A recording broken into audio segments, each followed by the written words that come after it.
Good. Okay, I'm calling the meeting to order, and I can't remember, who's our secretary now? That would be Matt. All right, well, so Sherry, can you do the roll call then? Absolutely. Kelly? I know she's there.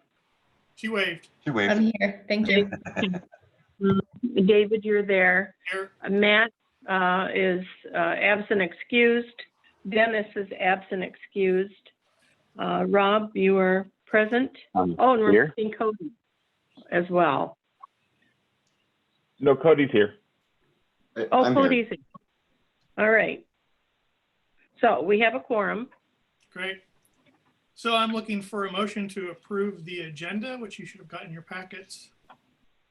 So moved. Do we have a second? Who is it? Cody? Yeah, Cody moved. And we Okay. have- I'll second. That's Rob. All in favor say yes, yes. Yes. All opposed say no. That passes. Next, I'm looking for a motion to approve the consent agenda, which is just the approval of minutes from our May 21st meeting. I'll move. That was Rob. Second, For a Mr. Reed. second. Do we have a second? I'll second. Cody. Any discussion, any changes or problems with the minutes? Okay, seeing none. All in favor say yes. Yes. Yeah. Yes. All opposed say no. All right, that passes. Next, we have the treasurer's report. Mary? Good morning. Morning. Once again, I try and just going to give you guys a quick narrative of how the financials looked as of June 30th, 2020. Just updating figures for the month of June. We only had expenditures of $4,539.81, and that was the administrative expenditures, wages, payroll, and city services. So overall for the year, as of June 30, 2020, revenues are exceeding expenditures by $458,000. And when we carry that forward to our fund balance, we have about $3.9 million in our fund balance. There's some reservations to that fund balance. There's about $2.1 million that we have reserved for bond payments. We've already assigned $1.3 million to developers. And then the remaining $463,000 is allocated, kind of give you a breakout on that bottom section for expenditures through the rest of fiscal year 20. The only one notable there would be the negative fund balance for Founders Landing of $96,000. However, next month, we will be recognizing the 25% of the summer tax capture, and that should bring them back up to a positive standing for the end of the fiscal year. Again, not a whole lot to report. Everything's on trend with the budgets and the way we need the captures to play out. We've already drawn up the budgets for the next fiscal year, and that presentation is coming August 24th. Great. Do we have any questions or issues for Mary? Anybody? All right, let's looking for a motion to accept the treasurer's report. So moved. That was Rob. Looking for a second. Second by Cody. I think that was Callie first. Any further discussion? Seeing none, all in favor say yes. Yes. Yes. All opposed say no. Okay, that passes as well. Next, we have public comment. Sean, I don't know if we have anybody other than our presenters. Do we have anybody? Just the presenters, unless Sherry received a written comment. Sherry, do you have any written comments? No. And Dennis is waiting to come into the meeting too. Oh, great. Dennis. All right. So then no public comments. Announcements from the chair. I really just wanted to mention a couple of things. I think we should all get used to this Zoom. I'm sure everyone's watching the progress of the pandemic, and it looks like it's ticking up even in Michigan. It's certainly out of control in most of the country. We're seeing more signs of lockdowns. I think we should be ready for this to be our way of doing business for the foreseeable future. So just kind of be prepared for that. The other thing is, there's probably nothing we can do right now, but I'm watching as closely as I'm able to see how the economic factors are starting to affect states and cities. And I mean, I think there's quite a bit of concern that this could affect our state budget, our city budget. It doesn't necessarily directly impact the things that we do in Brownfield, but you never know. So it's another thing to be ready for. I think we have to be ready to be light on our feet as we go through this year. And that's all I've got for announcements. Next is a report from the Executive Director, Sherry. Okay, thank you. Had a few communications with city personnel, a couple of developers, one of whom is presenting here today.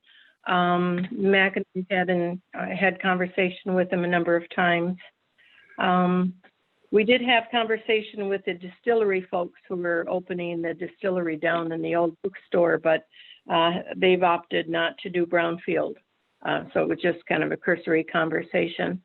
As Mary mentioned, the budget meeting is August 24th. I'll be meeting with her and Mac to kind of round up everything and make sure that anything is in there that needs to be in there. We'll be doing the annual presentation to the city in September, September 28th.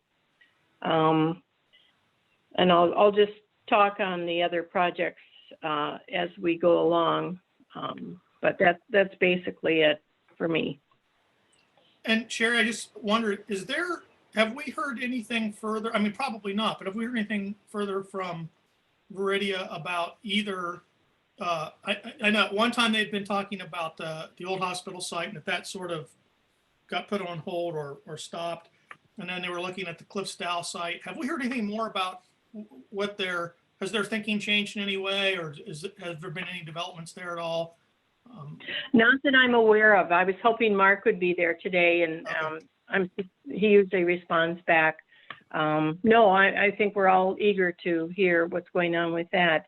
Oh, I would mention one other thing. I had feedback from the city manager that he'd had conversation with the Gregorys, and she also emailed back to say that she thought, there was some room for them to pick the project back up again and have Brownfield involvement. So I suspect we will probably be hearing something from them this month, and they quite likely will be at the August meeting. Great. So. Good. Yeah, David, I'll just add in a little bit about the hospital or Veridia's interest. I believe that they have not continued their option or interest on the hospital at that, so they're not pursuing that at this point in time on the former hospital. And they are still working through the Cliffsdale activity. They are the selected. They have an understanding or agreement with the city, and they're working through that a little bit. Obviously, things got slowed down a bit, but they're still pursuing and looking at their due diligence on that project. Great, thank you. Okay. Any questions for Sherry? All right, we'll move on to project updates. I don't think we have anybody from any of the projects, but I don't know if Mac or Sherry, if you have anything you want to mention about, well, why don't you just go through the list here instead of doing them one at a time. If you have anything on any of the projects, now's the time to let us know. On the landing development group, parcel 3, we're still working on the invoices for that, and they will likely be at the meeting in August as well. And I'll have Mac kind of wrap this up. I'm going to run through the 3 projects and then turn it over to him for communications that he's had. And on the townhomes, I think you've seen some of the communication that has been going back and forth on some of the vapor intrusion issues. And again, I'll have Mac talk about that a little bit.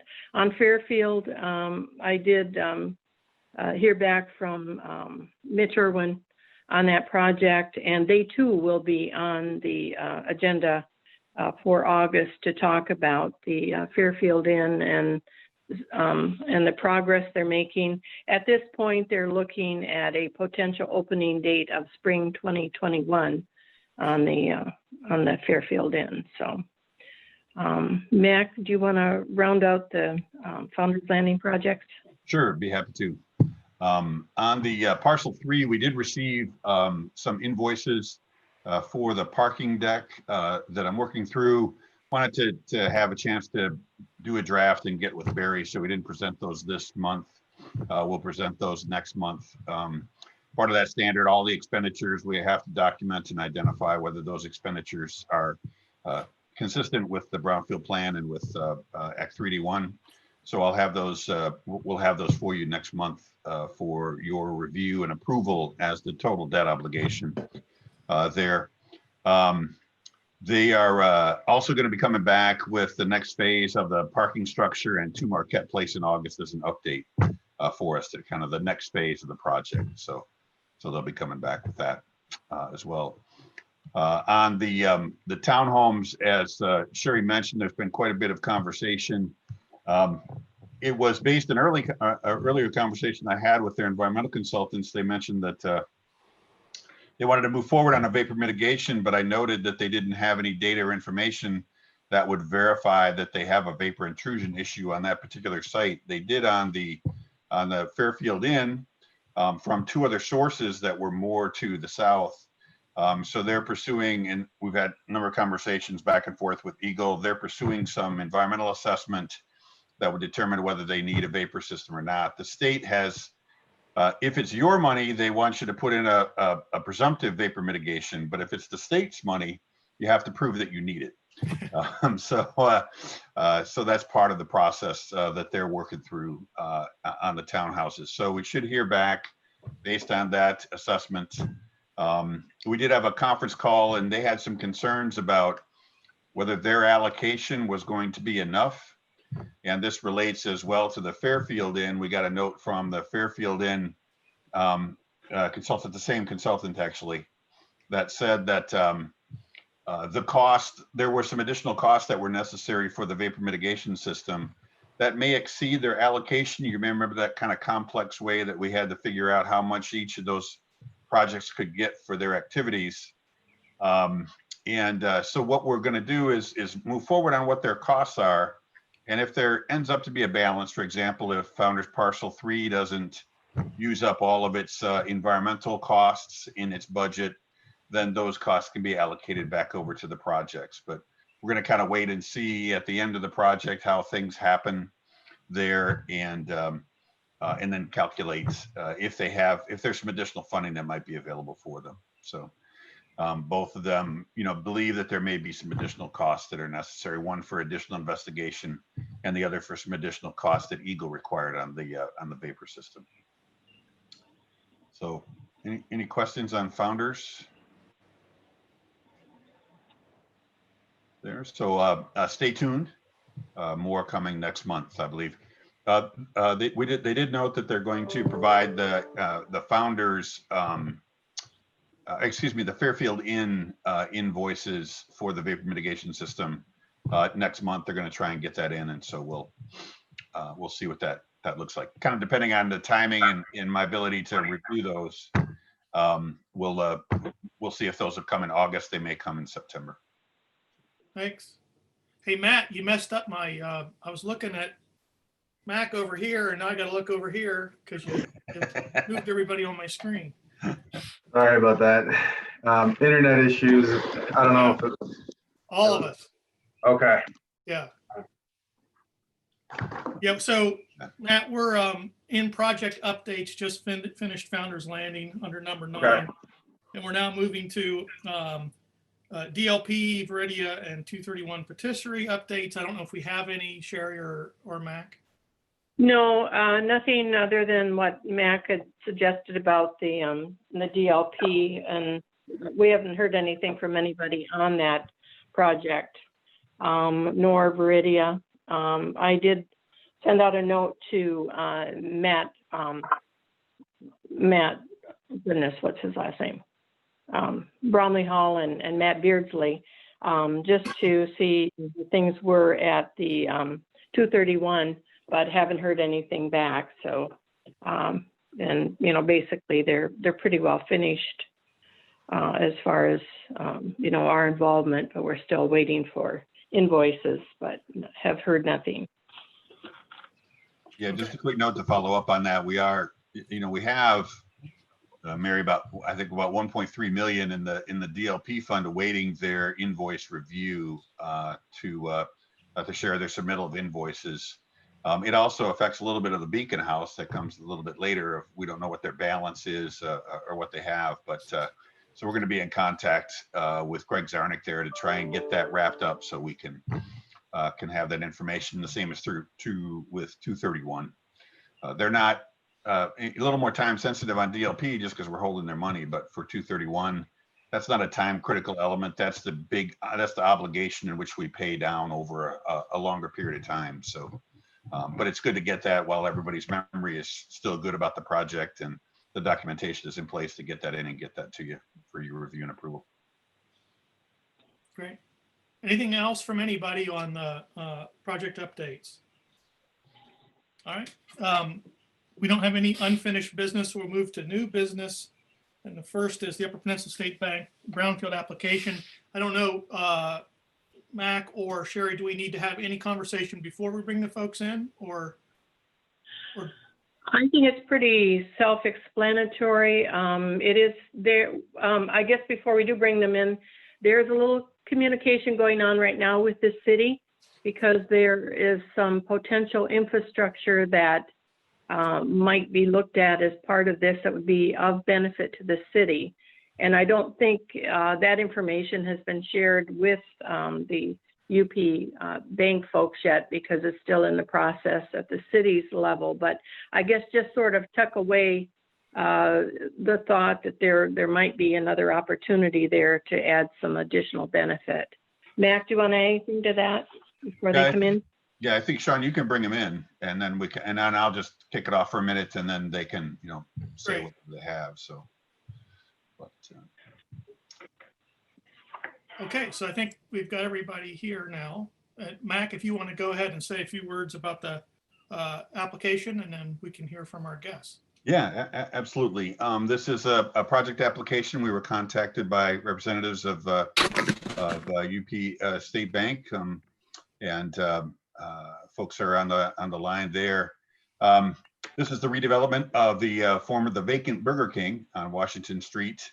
As well, UP State Bank is looking to remove that building and redevelop it with a 6,100 square foot office.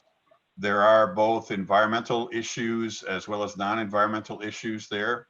It used to be a dry cleaner, and therefore wonderful residuals of trichloroethylene there, TCE, which is a pretty pervasive product, and will it appears require a vapor mitigation system underneath, along with any materials that come off the site. Don't think there's going to be a lot. It's a slab on grade construction, so not a lot of materials will come off the site to soils, but if they do, they have to be disposed of in that. And actually, they really don't want to take them off because it may be that those soils would be considered hazardous waste and cost about 10 times the cost for disposal of standard contaminated products.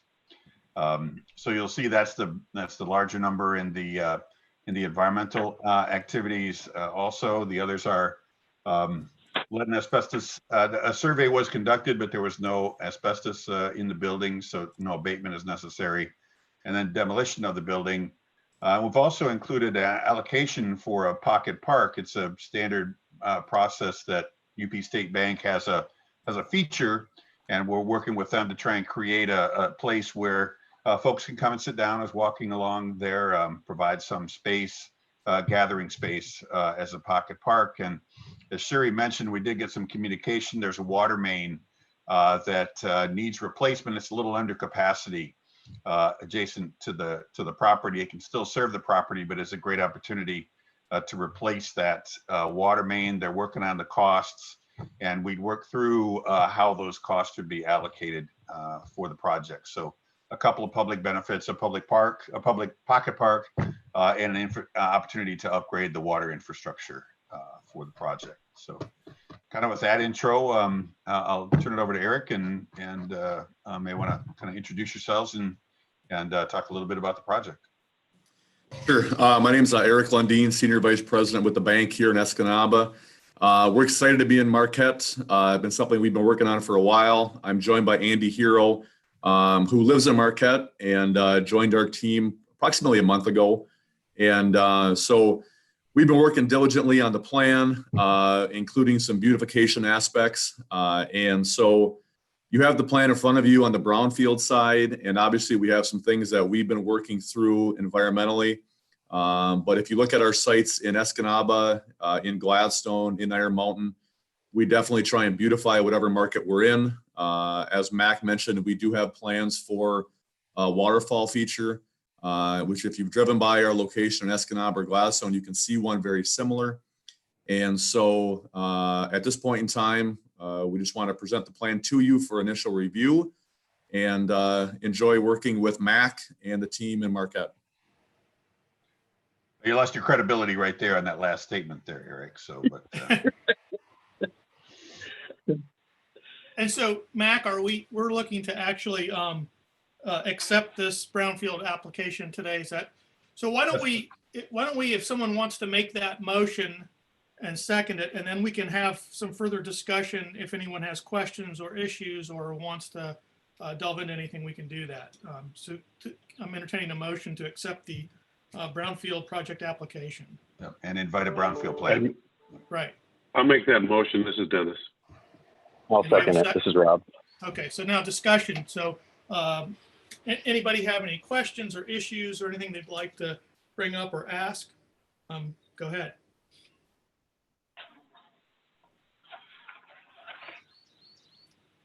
That's probably good news, right?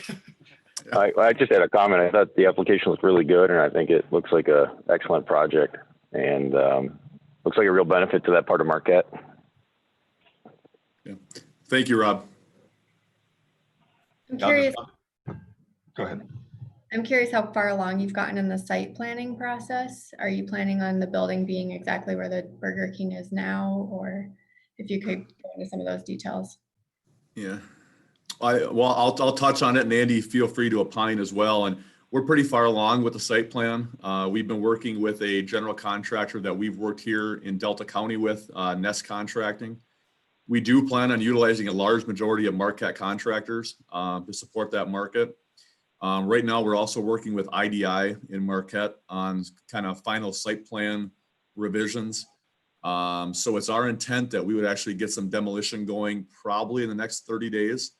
And I would think it's gonna be very similar footprint to what Burger King is right now. Not exactly, but we are confined a little bit by the topography there with that site kind of going uphill. So it'll probably mirror a lot of the footprint that's currently there. Andy, do you have any comments on that? Yeah, the only thing that I'd add is that while it's the same size basically as the Burger King that's there, it'll be a little bit closer to the road, hopefully. Everything goes according to our plans. And then the waterfall feature that is sort of a standard for us with kind of a pocket park aspect to it with benches. And there's the bike path that runs by there with the idea that foot traffic and anybody who's riding a bike along the area has that beautiful spot to take a little break. If I could try and share my screen for 1 second, if you're okay, I do have kind of a picture of our Gladstone waterfall if you want to take a look at that. Yeah, if we know how to do it.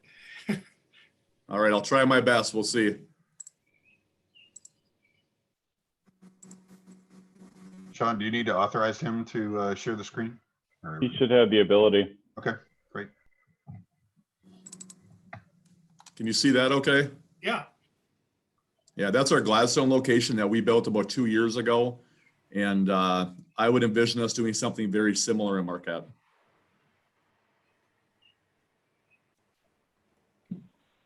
Okay, great. Eric, just one thing, where are you at in terms of planning approval and site plan approval? Yeah, I know there's been a lot of communication the last probably 2 weeks between NES and IDI and the city.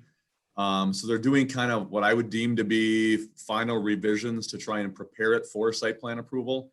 So we have a meeting on Monday, I believe. Andy, is that correct? With everybody? Yeah, Yes. so we're gonna get everybody together on Monday and kind of see where we're at, coordinating efforts. But again, it's our intent to keep this thing moving as quickly as we can to try and beat the winter weather in Marquette. I think, one consideration is the Brownfield Authority doesn't want to get too far ahead of the site plan approvals concepts. And so I think, Callie's question is right on point of getting that and making sure that it's consistent with the master plan and fits and has the land use approvals and those kinds of things before we jump and say, hey, we love the project, we're going to get, we'll provide the incentives and support. So just a match in there of the interest of keeping the planning process just a little bit ahead of where we is kind of an ideal situation. Absolutely. Yeah. Other questions, issues? Just the one other thing I wanted to note when Eric mentioned is that the process, we may be able to get the Brownfield plan approved by the time that they're ready to demolish. We're working on state approval for that. I thought of another way that we might be able to do that, but it may be that they want to begin that process in order to continue on the timeline a little bit before all the approvals are in place.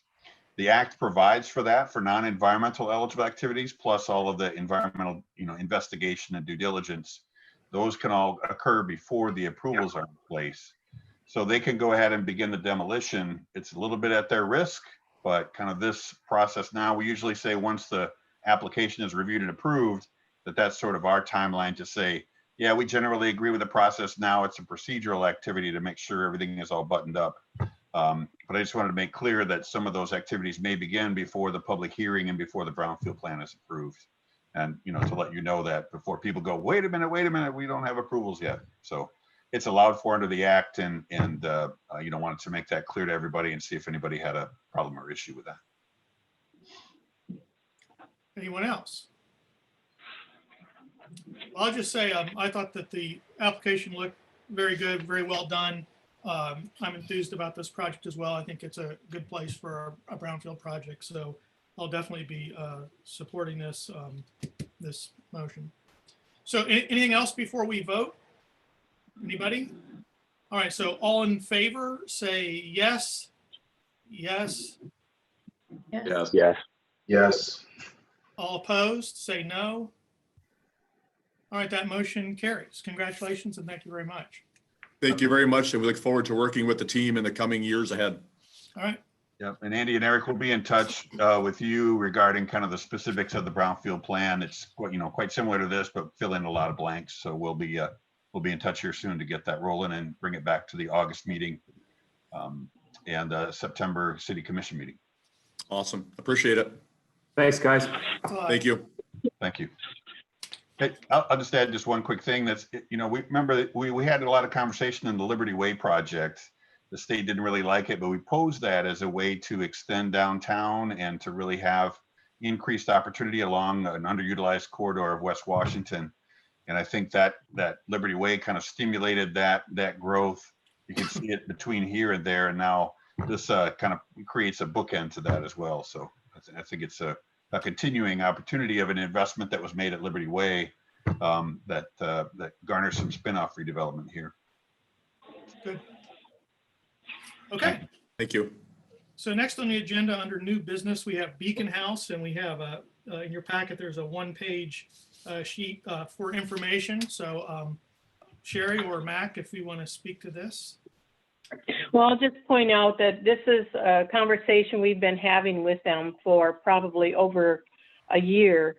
And they recently have kind of gotten to the point where they're serious about it and trying to get this accomplished. I think they're trying to do like a groundbreaking the end of summer. So Mac has talked with their environmental engineer on this project. So I'll have him fill you in on what the opportunities may be. Yeah, thanks. We've been in contact with Beacon House, and you may recall there was some action taken by the board last November to allow for the sale of Beacon House. We had to amend a couple of agreements for that.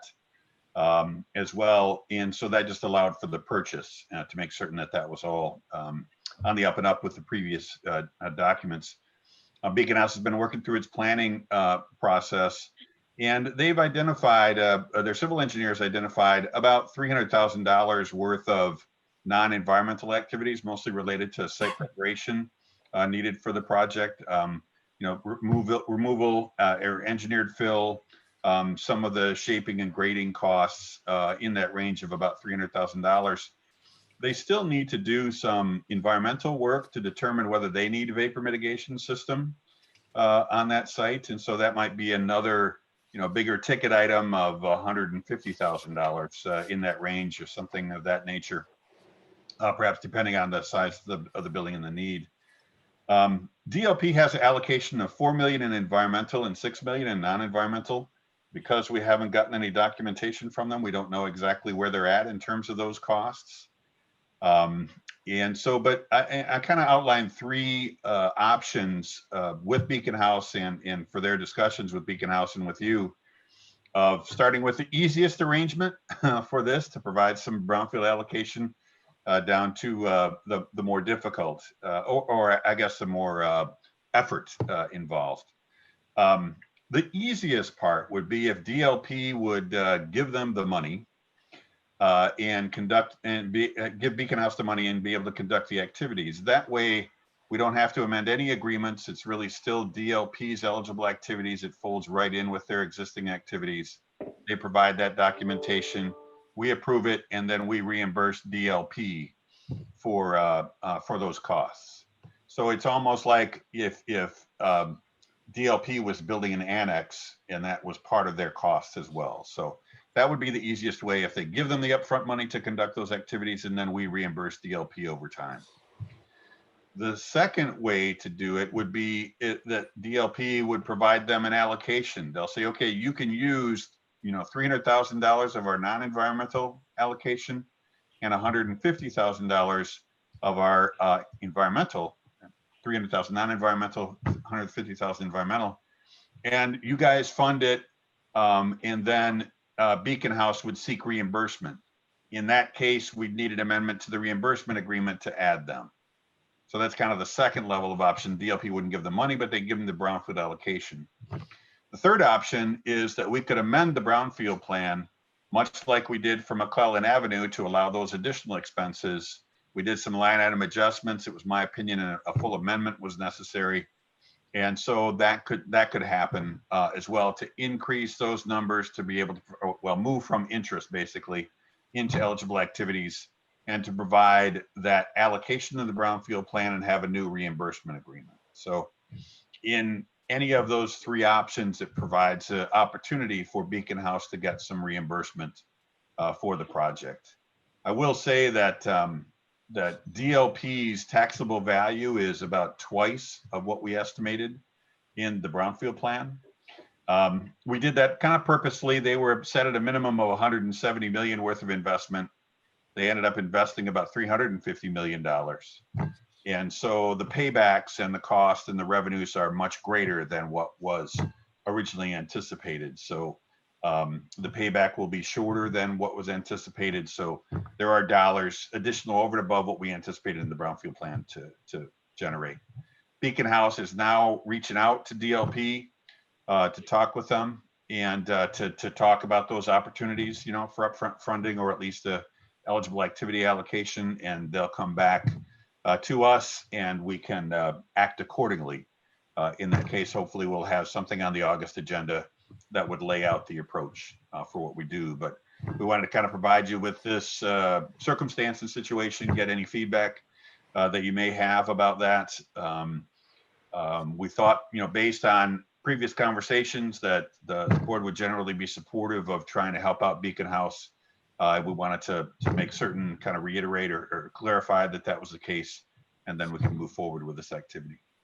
Mac, do you have any indication or even insight as to DLP's reaction to these three different options? Do you have any sense that they're of their willingness on these different options? Yeah, I did talk with Brian Salvinen, who's their civil engineer, a few days ago. And he said they seem to be open and willing for conversations. Actually, I'm just kind of sitting in on a Zoom meeting this afternoon at 2, just to answer any of the questions on the Brownfield side for them. So I think they're kind of looking at that opportunity. Okay. Any questions, comments from anybody?